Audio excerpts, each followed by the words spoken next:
الحمد لله والصلاة والسلام على نبينا محمد وعلى آله أجمعين. ولا ليال halkan waa meelihii aad u barateen inuu soo gudbiyo khayrka ama meelihii leedinkaga soo gudbin jiray xadiisada khayriga ee barakeysan. maanta waxaanu ka sheekeynaa insha Allah taala xadiis aad iyo aad u qaali ah oo qofka muslimka ee uu u baahan yahay ama looga baahan yahay in uu siiyo muhiimad iyo ulajeed gaar ah, in uu siiyo xubbi iyo jacayl iyo orad gaar ah ayaa la doonayaa qofka islaamka. xadiiskeenu maanta wuxuu ku saabsan yahay qof kasta oo kamid ah xaaladaha uu qofku ku sugan yahay sidoo qofkaas uu uga noqon lahaa maalinta yawmal qiyaame mid harsada carshiga harka Ilaahay subhanahu wa ta'ala. harka Ilaahay subhanahu wa ta'ala maalinta yawmal qiyaame maalin uuna jirin har kale had uu qof leeyahay, macnaha geed adigu beeratay, guri adigu dhisatay, meel adigu samaysatay oo harka aad ka gasho sida adduunyada u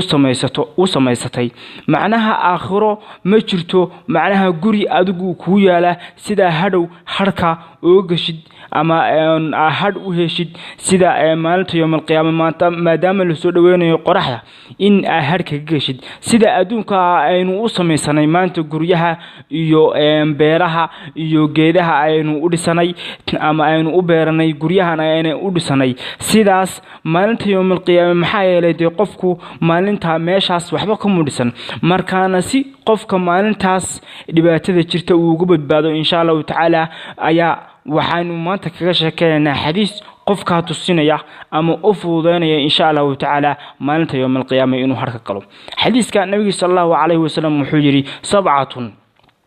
yudhilluhumullahu fi dhillihi yawma la dhilla illa dhilluhu. todoba qof ama todoba qof oo ku sifaysan sifooyin ama todobooyin sifo oo qofkii ku sifaysnaada uu harsanayo harka Ilaahay subhanahu wa ta'ala ma uu jirin har kale oo la harsado. harka Ilaahay markaan leenahay waa sida biyuutullah adduunyada markaynu joogno waxaanu leenahay masaajidada waa guryihii Ilaahay, macnaha khaas bay u yihiin Ilaahay subhanahu wa ta'ala ayaa loo idaafeeyay idaafatu tashriif. markaana Ilaahay subhanahu wa ta'ala baa iska leh oo beedkan Ilaahay subhanahu wa ta'ala ayaa lagu caabudaa, wax kale lagu sameeyo, Ilaahay ayaa lagu caabudaa iyagoo ay guryaha kale oo ay yihiin guryihii Ilaahay subhanahu wa ta'ala ayaa hadana si khaas ah waxa loo ixtiraamay ama loo weyneeyay gurigan maadaama uu Ilaahay subhanahu wa ta'ala uu iska leeyahay. Ilaahay subhanahu wa ta'ala ayaa iska leh ayaa lagu yiri. sidaas oo kale maalinta yawmal qiyaama harkaas ama ha noqdo har uu Ilaahay subhanahu wa ta'ala samaystay uu leeyahay ama had macnaha uu isagu ugu talagalay in dadku ay harsadaan ama dad ku karaameeyo Ilaahay subhanahu wa ta'ala dadkii adduunyada ka soo baqay maadaama ay macnaha dadkaas ay adduunyada ka soo baqeen maadaama ay dadkaas ku soo lumiyeen waqtigooda inay adduunyada Ilaahay subhanahu wa ta'ala kaga baqaan oo nabiga sallallahu alayhi wasallam uu yiri Ilaahay subhanahu wa ta'ala ku kulmin maayo qof laba cabsi لا يجمع عبدي بين خوفين. قفك أدونكيغا إلهي سبحانه وتعالى ويري لبا عبسي كما كل مايو معناها قفك لبا عبسي كما نولانيو هدو أدونكو إلهي سبحانه وتعالى كسو عبسديك. إلهي سبحانه وتعالى وحجري أمانته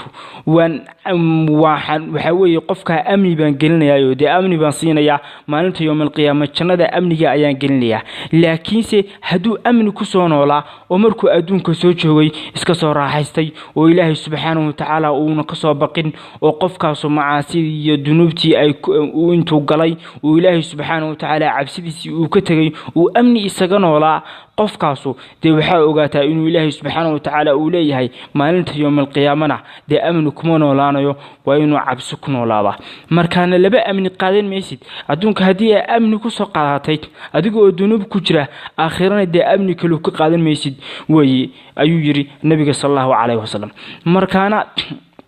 maalinta yawm alqiyaama sida ay dadkaasu amn u helaan hadhka ilaahay subxaanahu wa tacaala uu u diyaariyey dadka laga helay sifooyinkaas toddobada ah. wuxuu yidhi nabigu sallallahu calayhi wasallam awaluhu dadkaas awalkooda ama sifooyinkaas waxaa ugu horeeya imaamun caadil, imaam caadil ah, qof wax xukuma oo dad iimaan u ah oo dad ay ka dambeeyaan oo maamula dad ama meelo fara badan oo ilaahay subxaanahu wa tacaala uu u dhiibay mas'uuliyadeeda inuu qofkaas caadil u noqdo. waxaana ugu weyn uuna xadiisku uu ka hadlaya uuna ku bilaabay laftigiisa xadiiska laftigiisu waxa weeye macnaha qof iimaam ah oo ummad hogaamiye ama madaxweyne hala dhaho ama amiirul muuminiin hala dhaho ama imaam weyn ha ahaade macnaha madaxweyne qofka dadka imaam u noqday oo caadil ah. mid kale caadilnimadu macnaha waxaa loogu horeysay xadiiska waxaa loogu horeysiyay oo sifooyinka loogu horeysiyay waxa weeye macnaha qofku imaam caadil inuu noqdo way adagtahay.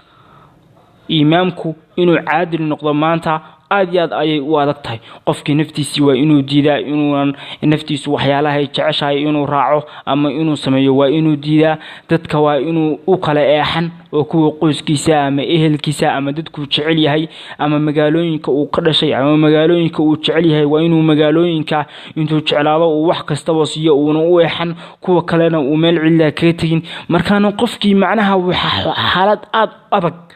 aad u adag ayuu galayaa oo dagaal ah oo naftiisa iyo shaydaankiisa iyo kuwa ku hareereysan ee jecel u yeelanaya ee wax weydiisanaya ee dadka xoolahooda weydiisanaya inuu iska baaciyo oo kuwa far badan waxa laga yaabaa inay ku kala tagtaan sida. markaan qofkaas nolol adag ayuu galayaa oo ah inuu la dagaalamo waxyaalahan. markaan asaasa loogu horeysiyay waxa aragtaa imaamiyadu inay maanta aad iyo aad u far badan yihiin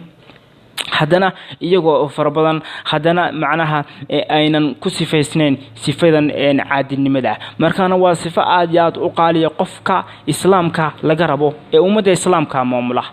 iyo qofka islaamka ee ummadda gaalada maamulo isna laga rabo isaga laftirkiisa waa laga rabaa. maxaa yeelay nabiga sallallahu calayhi wasallam boqoradii ee gaalada uu u diri jiray waraaqyo ayuu u diri jiray aslim taslim isagoo kuwaanaya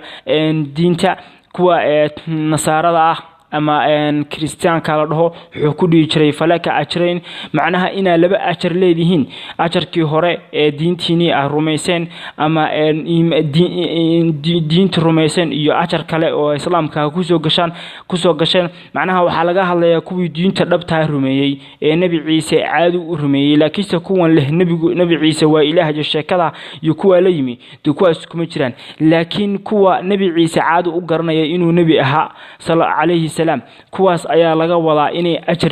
ajar yihiin badanaaba kuwaas ayaa laga wadaa. kuwa kalena waa laga yaabaa inay soo galaan laakiin adigu inta qowlka ugu waafaqsan ee ugu wanaagsan waa kaas qofkii nabi ciise toos u rumeeyay ee aanan ilaah iyo waxyaalo kale ka aaminsanayn ee diinta islaamka soo gala laba ajar ayuu leeyahay. markaana qofku isagoo gaala maamulaya haddana cadaaladiisa wuu wadan karaa diintiisana wuu wadan karaa dadkana diinta kuma khasbayo laa ikraha fi diin diinta qofna kuma khasbayo wuu ugu yeerayaa diinta uu ka shaqeynaya laakiin cadaaladiisa ayuu wadanaya weeye. maxaa yeelay sidaasuna daciifnimo maaho macnaha waxay ku tusinaysaa iimaanku islaamku wuxuu yahay ay qofka tusinaysaa islaamku inuu diin wanaagsan yahay oo ay tahay qofku markuu diinta uu maqlo uu isla markiiba iska raacayo iska rumeynayo ay ku tusinaysaa weeye. maxaa yeelay qofku dadka diinta aan garanayn markay bartaan ama ay ogaadaan diinta badanaaba way raacaan. markaana imaamul caadil waa qodobka koowaad ama imaamka koowaad. kalabaad waxa weeye washaabun nashaa fi cibaadatillah shaab iyo wiil dhalinyaro oo ku barbaaray cibaadada ilaahay subxaanahu wa tacaala ama fi daacatillah. riwaayad kale way jirtaa daacada ilaahay subxaanahu wa tacaala. markaana waxyaalaha qofka shaabka ee dhalinyarada ee faa'iido uu leeyahay waxa weeye markuu yar yahay inuu ku barbaaro hadhootana uu ilaahay subxaanahu wa tacaala u naxariisto markuu maalinta yawm alqiyaamo harkiisana uu qofkaas ilaahay subxaanahu wa tacaala harkiisii oo uu harsado macnaha harku diyaariyay ama harku isagu iska lahaa uu ilaahay subxaanahu wa tacaala qofkaas uu macnaha uga dhigo ku karaameeyo inuu qofkaas ka badbaado qoraxdaas uu harsado harkaas markaana waad aragtaa faa'iida ay leedahay dhalinyaranimadu faa'iida ay leedahay waad aragtaa marka qofka dhalinyarada waxa looga doonayaa inuu ku dadaalo sidaas oo kale hadal yar ayaa iska faafay dadka mujtamaca ku faafay waxay leeyihiin dadku macnaha wiilku markuu yar yahay hadii uu macnaha foodo iyo qasmo iyo waxyaalaha ku weynaado ama kuwaas ku barbaaro hadhow buu wanaagsanaada ayay dhahayaan markaana hadalkaas ama qowlkaas waa qowl aan waxba ka jirin ama daciif ama qofku macnaha wuxuu arkayaa hal qof kaliya oo macnaha qas ku koray oo aan waxba baran oo aan diinta Ilaahay subxaanahu wa tacaala baran hadhow markuu yaro weynaadana Ilaahay subxaanahu wa tacaala soo hadeeyay qofkaas waxa laga yaabaa qof kaliya ama dhowr qof inuu arko oo sida noqday laakiin ma arkayo kumananka ciyaalka ama kumananka dhalinyarada oo ku weynaaday qas iyo fawdo iyo bilaadin hadhowtana sida kulmay markay weynaadaan sida kulmay waxa ma arko uu ka sii jeedaa wuxuu arkayaa qof kaliya oo Ilaahay subxaanahu wa tacaala soo hadeeyay ama dhowr qof oo Ilaahay subxaanahu wa tacaala diinta ku soo qabtay ayuu arkaa laakiin ma arkay dhalinyaradan faraha badan ee maanta jirta ee laga cabanayo ee waalidiintu ay ka cabanayaan in ay dhalinyaradaas ma arko qofku wuxuu arkaa hal qof markaana sidiisaba qofku wixii lagu soo barbaariyo ayuu على ما عودتهم أبوهم وحو آبيه قفو كسو برباريو أما والدكي أيو كعادة دكتا مركانا عرورتا حلقو برباريو دينتا يو خيركا يو وناقا حلقو برباريو محايا لي تاسا حتى كاغاو عانو دي هادو مركو وينادو قفكاس كوهم سامي ميسيد وقفكاس ديه ميسيد ايان دباتا فربادان كو جيسين مايو ومركو يريا هادا سوتو سي دي هادو مركو كيرا وينادو أما مركو دلنيرادة قادو دلنيرانمادا دوات كانس سنسا اسنا فائدة اوتاي واد افائديسي تاسوا قيبتي كلا وشاب نشأ في عبادة الله عز وجل ورجل قلبه معلق بالمساجد وحاوكاتا هدي آدن إمام أهين دلنيرانمادا آنان أهين تن لبداس هوري هدي آويدي تن موايسيد إن شاء الله تعالى ورجل قلبه معلق بالمساجد نين أما قفت مرأة قلبي يسو أي كما قنتهي مساجد أما صلاة با أما مساجد معناها قفك أن دمرك يدو مساجد آدم يسو لكيس قلبك يدو أما قفك نينك قلبك يسو مركو وكتعلقه أما وكحرين هاي صلاة tan markuu tukado tukxigta tadhuur markuu tukado tacasar uu ku fakarayo uu ku dadaalayo uu ku fakarayo inuu jamaca ku tukado ama xili wacan inuu tukado gabadhii xili wacan xiligi salaada awalkeeda inay tukato haday ku fakarayso ninkuna uu ku fakarayo ama ninku uu masaajidka ku fakarayo inta taradud ila masaajid macnaha uu masaajidka ku noqonayo uu masaajidka aadayo ama inuu salaad badan yahayba intaasba waa la dhahaye qofku inta inuu ku siifisan yahay wuxuu kamid yahay maalinta yawmal qiyaamah inuu Ilaahay subxaanahu wa ta'ala arshi harkiisa u harsanayo markaana maxay dadkaas wadad iimaan looga marqay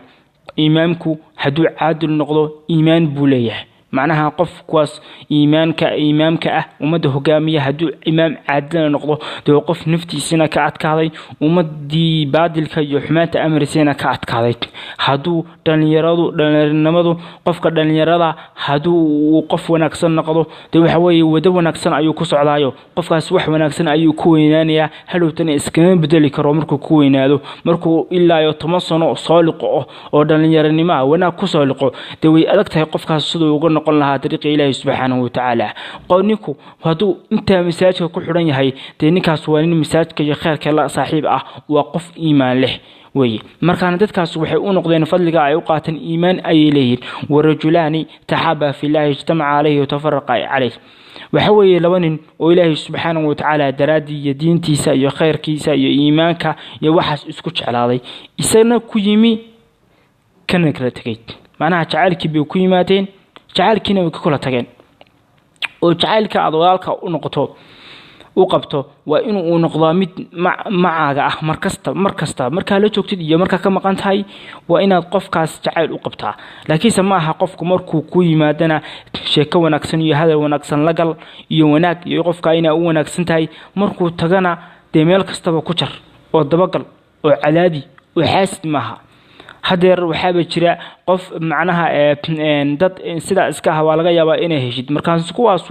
waxa lagu jawaabayaa in macnaha waxaas ay jacayl ahayn ee jacayl dunyawi la dhahaa jacayl dunyawi ah ayaa jira oo qofku haduu wax ku siiyana aad jeceshahay haduu wax ku diidana aad nacabtahay markaan taas waa la iska ilaaliyaayo Ilaahay subhanahu wa ta'ala qulubta uu dalacanaya qofku haduu jacaylka ku sifaysan yahay Ilaahay subhanahu wa ta'ala wuxuu sameeyaa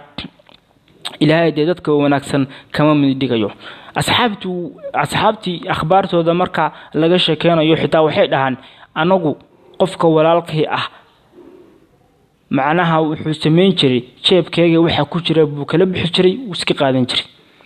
macnaha heer ay walaaltinimadu gaadhay qofka walaalka ah wuxuu imanayaa waxa ka qaadanaya waxyaalo qaar hadhowtana uu iskala tagayaa macnaha uu isticmaalaya macnaha wixii waxa laga wadaa wax macnaha qofku uu ku siin karo u baahan tahay wax iska caadi oo kala qaadan karo ayaa laga wadaa laakiinse wax kastaba maaha de qofku waxa weeye qofka walaalka haduu wax ka qaato uu u baahan yahay de waxa weeye hadii aad jacayl dhaba u qabto de waxa way iska deenaysaa iska badaa kuwan aynu ka sheekayno waxa laga yaabaa kuwa kale in ay dadka waxooda ka qaataan ama ay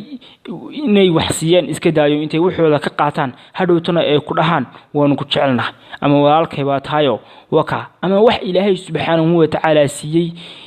oo Ilaahay subhanahu wa ta'ala u gortay fadligiisa inay inta u diidaan wax Ilaahay subhanahu wa ta'ala uu siiyay intay ku xaasidaan oo u diidaan inay ku dhahaan hadhowtana waan ku jecelnahay walaalkay baa tahay markaana walaaltinimadu maalin gaar ah ayaynu ka hadlanaa waa shay muhiim ah oo gaar ah oo tabadan hadeer in laga tago oo ukhuwatu dunyawi walaaltinimada adduunyada oo qofku haduu wax ku siiyana inaad jeclaato oo aad soo dhaweyso oo aad wax kasta u ogolaato oo aad afka u wanaajiso kowdhe haduu wax ku siin waayo oo ka salaami waayo ama uu macnaha waxba ku qaban waayo oo agtaada wax keeni waayana inaad nacdo ama ka daba shaqeyso taas macnaha inay tahay waxyaalaha aad u falshaxun ama in lagu sifaysnaado iska badaa inay dad iimaan ku sifaysnaadaan asalkeeda ay u xuntahay markaana warajulun da'atu imra'atu daatu husnin wa jamal waxa kamid ah gabadh ama nin ay u yeedhay gabadh qurxoon ama gabadh uu u yeedhay nin qurux badan oo hanti iyo maal leh hadhowtana iyadu diiday ee ku tiri wariyada kuma rabe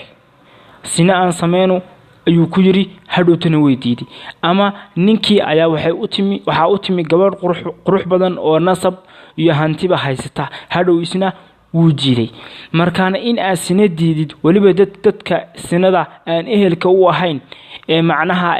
dadka ehelka aan u ahayn ee aan ahayn macnaha gabdhaha nin kastaba ku dhaca ama nimanka gabadh kastaba ku dhaca aan ahayn oo macnaha dadka qofku haduu arko uu iska qaban karin macnaha gabadh qurux badan oo hanti haysata oo heer weyn ka soo jeeda waxa laga yaabaa dadka qaar baan iska qaban karin ama nimanka ama naagaha qaar waxa laga yaabaa gabdhaha qaar inay iska qaban karin nin macnaha qurux badan oo hanti haysta oo heer wanaagsan ka soo jeeda markaana waxyaalaha way ka sii adag tahay takale sinada markaana shaygaas hadii aad diidid sinada ee foosho xun Ilaahay subhanahu wa ta'ala inuu ka dhigo maalinta yawmal qiyaamah kuwa harkiisa harsanaya waliba adiga oo sinada Ilaahay subhanahu wa ta'ala daraadu u diidaya maaha adiga oo cuduro iyo xanuuno iyo waxyaalo kale ka baqaya taa laga ma hadlayo Ilaahay subhanahu wa ta'ala daraadiina u diidid oo ku jiri inni akhafu Allah laakiin laga ma hadlayo waxyaalo kale iyo amraad iyo xanuuno inuu ka baqo iyo nin sadaqo bixiyay ila ay gacantiisa midig waxay bixisay tiisa bidix inuu ogaan macnaha sidoo u qarinayo ikhlaas weynaantii qofka u dhow ama gacantiisa ta ugu dhow ama waxyaalaha ugu dhow inaynan ogaan macnaha ama qofka ugu dhowba inuunan ogaan markaana waa sidaasoo ta ikhlaas hadii aad sadaqada ku bixisid Ilaahay subhanahu wa ta'ala wuxuu ku abaalmarinayaa wuuna ku siinayaa maalinta yawmal qiyaamah waxaanu harsan doontaa insha Allah ta'ala harka Ilaahay ورجل ذكر الله خاليا ففاضت عينه ينين إلهي سبحانه وتعالى قحصي مال الله أي إلهي قحصي قرآن بو أخريي وحوناكسن أيو أخريي إلهي بو صح حسستي وكتدبري آياتك إلهي سبحانه وتعالى هروبا ilma katmi ilaahay subxaanahu wa tacaala daraadii ayuu ooyey markaana qofkaas ilaahay subxaanahu wa tacaala daraadii u ooyaya ee iyaduna ikhlaaska ku saabsan xitaa culimadu waxay dhahaan qofku hadduu oohin badan yahay de waxaa fiican inuu meel cidlaa uu ku ooyo inuu meel cidlaa gurigiisa dhexdiisa meel cidlaa aan cidi ogeyn meelahaas inuu ku ooyo sidaas oo kale waxaa dhahaa Uthman ibn Ali Umar ibn Khattab ayaa maqlay asxaabi ooyaya oo dikriga Ilaahay subxaanahu wa ta'ala masaajidka ku ooyaya halowtana wuxuu yiri khayr bay ahaan lahayd hadii ay khulwa tahay hadii ay khulwa ahaan lahayd meel cidla ahaan lahayd meel cidla hadii ay ku ooyi lahayd ayaa u khayr badan ayuu yiri Umar ibn Khattab markaana waa sidaasoo qofkan ikhlaaskiisa iyo cabsidiisa ay ku tusinaysaa markaana todobadaas sifooyin waxaa la doonayaa insha Allah taala hadaynu kuwo aynu ku sifays kuwa aynu ka fognahay inaynu ku sifaysnaano de waxa ogaataa kuwa kale ayaa ku sifaysnaan karta oo ikhlaaska ayaa ku sifaysnaan karta oo Ilaahay subxaanahu wa ta'ala ina ajlihi ina ooyid ayaa ku sifaysnaan karta oo ina masaajidka iyo salaada jeclaatid ayaa ku sifaysnaan karta oo qof kale islaam ah oo ahlul iimaan ah oo ahlul cilmiga ina Ilaahay daraadi subxaanahu u jeclaatid ayaa ku sifaysnaan karta markaana waxa insha Allah taala intaas ayaynu ku soo gabagabeynaa Ilaahay subxaanahu wa ta'ala intaas khayr noogu naxariisto hana inaga dhigo kuwa u degdega